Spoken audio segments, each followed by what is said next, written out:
This is Fort Jackson in pretty much downtown Savannah, Georgia, and it's a little bit smaller than Fort Pulaski, but it was very functional in its time.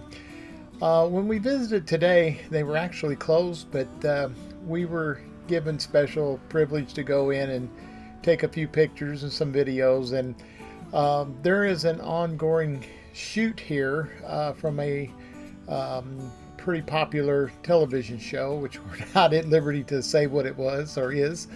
But as you can see, it looks like more of a homestead than it does a working fort. So I'm just going to sit back and let you take a look at it. This is one of the nice cannons that was on board, and I believe they shoot daily. It's a small one, but in its day, it did what they needed it to do. So sit back and enjoy the video.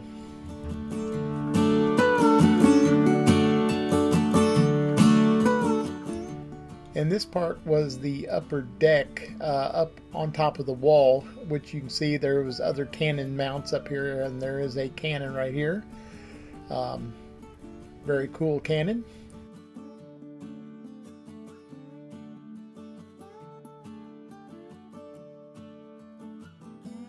Hey, I'm standing up on top of a fort, and at this fort we have a cannon, as you will see right over here. And now, I can't believe Leslie's not laughing at this. But here's a big cannon. They're not going to shoot this cannon today.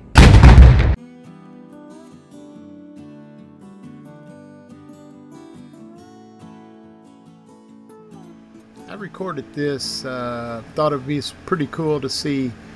This is the bunks, and one of the bunkhouses where some of the soldiers would have lived while they were in the fort. And it's just a spare room. Could have been a kitchen or anything. Could have been a jail as far as that goes, with that gate that we just saw.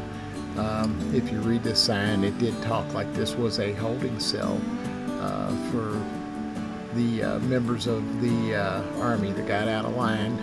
So, and this could have been anything from a church place to gather, or possibly even I don't know, maybe just a meeting place before the battle started. Could have been just a place to hunker down to try to keep them getting killed.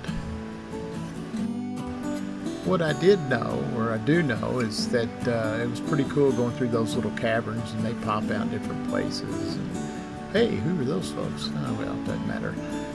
But anyway, this fort, while it was a smaller fort than Fort Pulaski, it was still extremely cool to go through and see it. And that's probably just a rifle port there, where if somebody come through the gate, they could blast them with their rifles. So, but anyway, that's our time at Fort Jackson. After we left Fort Jackson, we headed over to the Bonaventure Cemetery. And we wasn't sure what we were going to find there, other than some, typical cemetery, but we were really shocked. First of all, the trees were beautiful. The plants that were blooming were beautiful. And we noticed a couple of things that I'm not sure I've seen in the Kentucky area, and that's where there were so many families that we found that they had their plots together. Like there was a group. There might be mothers and grandmothers and fathers and sisters and brothers, and they were all grouped into like a little corral. There was little walls, as you can see in the video. There was little walls built around. Some of them had gates and bushes, but like that one you're looking at right there. It was amazing how much that they went to, and probably expense that they went to place their families all together like that.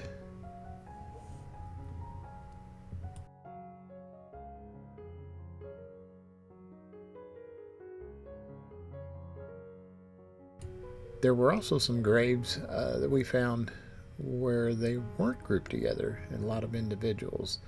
But then the predominant layout was of families. And again, if you're in the Savannah area, you definitely want to get to the Bonaventure Cemetery. It's very beautiful. The trees are amazing. they have that Spanish moss hanging in them, and everywhere you look there's beauty. A lot of history there.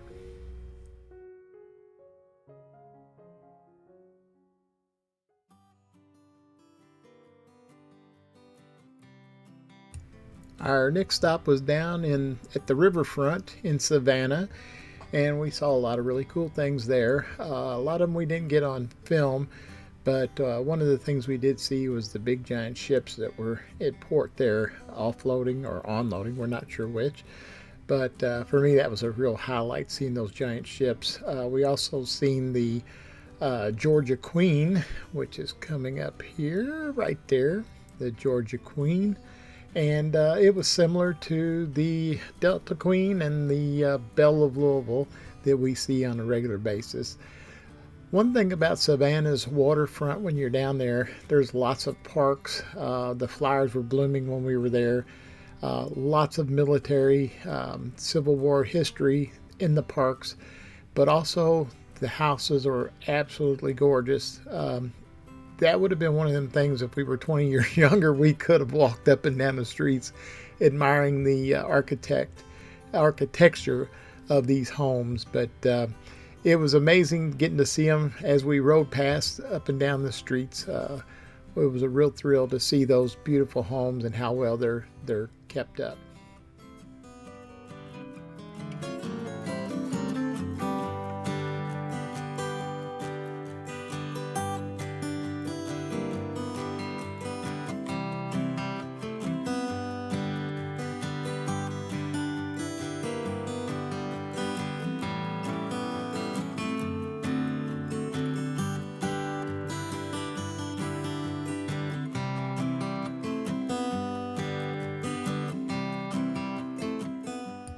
I really want to thank everyone that's watching our videos, and please hit the subscribe and the like. That'll help us out in the long run. Thanks. Have a great day.